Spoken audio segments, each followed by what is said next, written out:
Hey, MegaJeff here again, part 3, best of the best of my trip to Richmond, Virginia, showing the best of what I found at those stores. Previous 2 videos, go back and look at those. You can see the fun stuff, and they get the whole story in the first video of why and how and the Richmond and all that fun stuff. Richmond, Virginia, though, is about 2 hours from here, and we don't go there very often. It's a big city, and, so not a big place to go unless, go to concerts occasionally there. We've been to museums, but we decided to spend the weekend there and hit a couple record stores. My wife scoped out some record stores in our area, and we went and got stuff. So I'm going to combine the last 2 stores since I found less at one store. Combine these 2.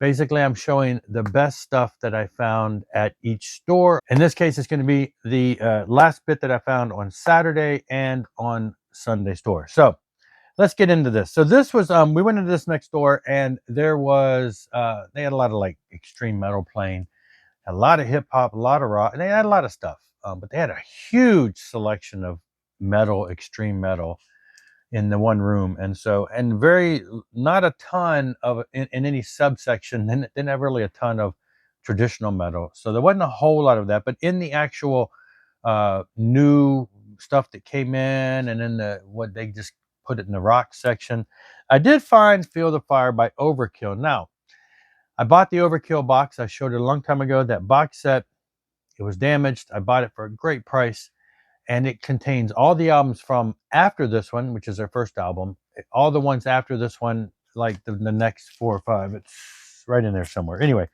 so I knew I needed this one because this was on a different label. Been on the lookout for it. Ran across this one. Now I could immediately tell that the cover was, I mean, it's kind of blurry aside from the logo. I don't know. It was just like in its own color vinyl. So I knew it was a reissue. Everything's kind of blurry looking. Figured it's probably blown up from a CD. The words look fine, but and the price was average. A little more than I want to pay for a used record usually. But I know I needed this. I know that it wasn't really much cheaper online anywhere. Then I looked it up. This is the orange and red reissue, and it's a 2008 reissue. It's numbered. I've got number 61 of 500. Now, I don't know much about this particular pressing or this album, but I looked it up to find out what's it going for, like on Discogs. Can I get it cheaper online? Is this a good price? And there's one copy of this on sale on Discogs, and the guy's asking like $280. I'm like, okay, that's confusing. I mean, I don't know. Is there something special about this pressing? It's only 500. Is that what makes it so expensive? Anyway, if it's worth anywhere near that amount, then I scored. I think I paid like $30 for it. So, and it's near mint. I mean, it's beautiful. It's probably rarely played. So I don't know. Is there something special about the 2008 reissue? Maybe somebody will come back and say, actually, that color vinyl variant stinks, and you probably should go buy another edition. But for now, I listened to it. It doesn't sound too bad. For now, I have the completed first album I needed to. I'm going to put it in the box set because the box set has space for it. So I'm going to shove it in there. And and then that way I'll have pretty much everything from the beginning up to where the box set ends. And then I would just have to pick up later stuff on its own. The other thing they had in there in the used section, I'm not going to understand this, but I've seen this. This is a bootleg.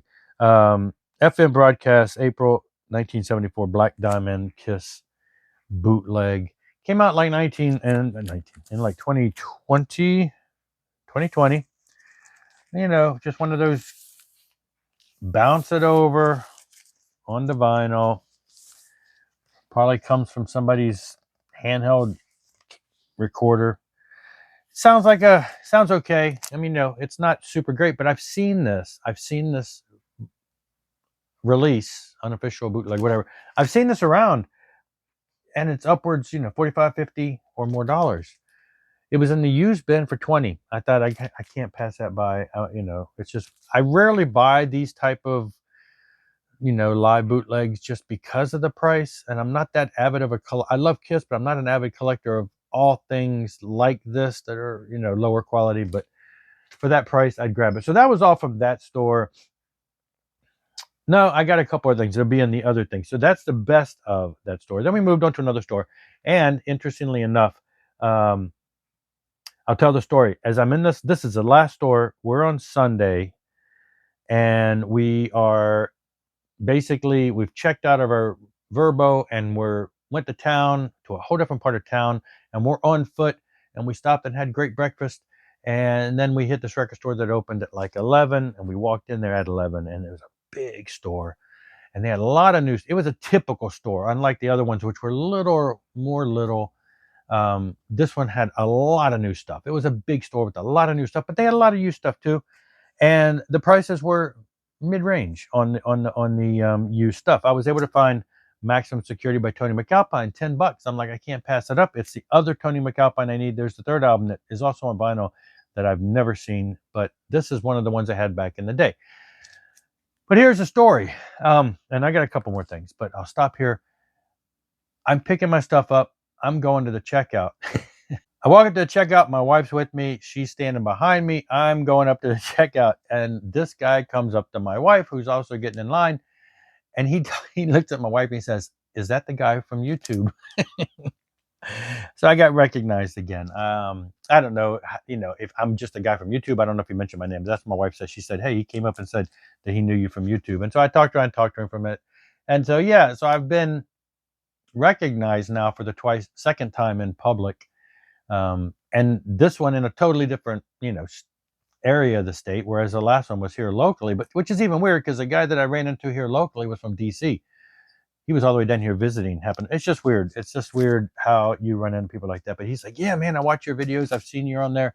And I talked to him for a few minutes, and he said, "This is really neat. This is cool." So, and he was buying his stuff. But yeah, so it was just kind of fun as we're going out. And that's the last store that we hit. And it was just like, "Oh, okay, cool. I've been recognized again. People, my videos are getting out there. I'm becoming a star."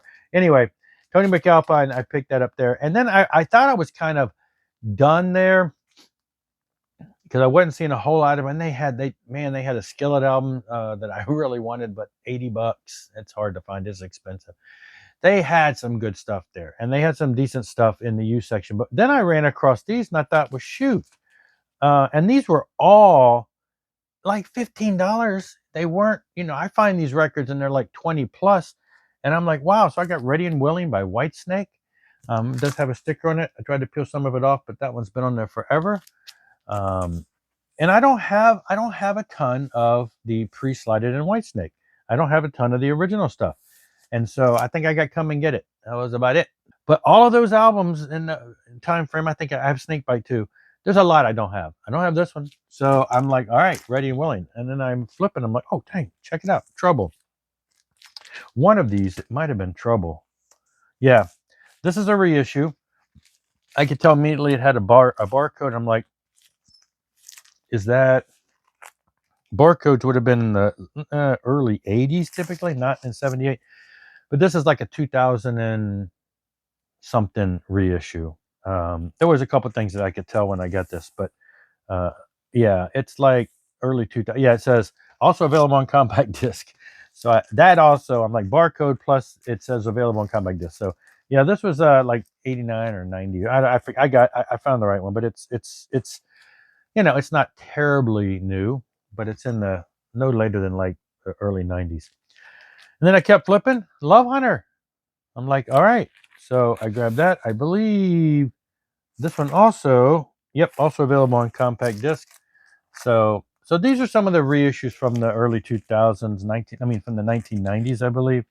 At least these two are. I think that first one was not. So anyway, yeah. So got Lovehunter, and then kept flipping and found Saints and Sinners. So I picked up 4.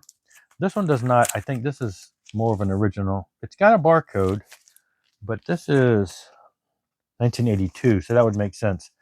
The inside cover just to me screams,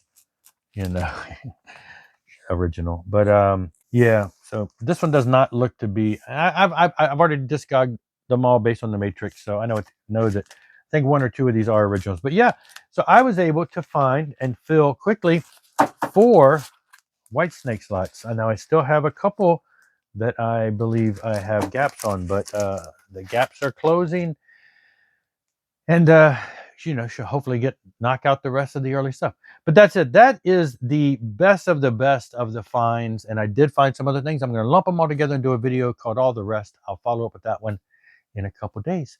Thanks for watching, though. See you later. Rock on and rock hard.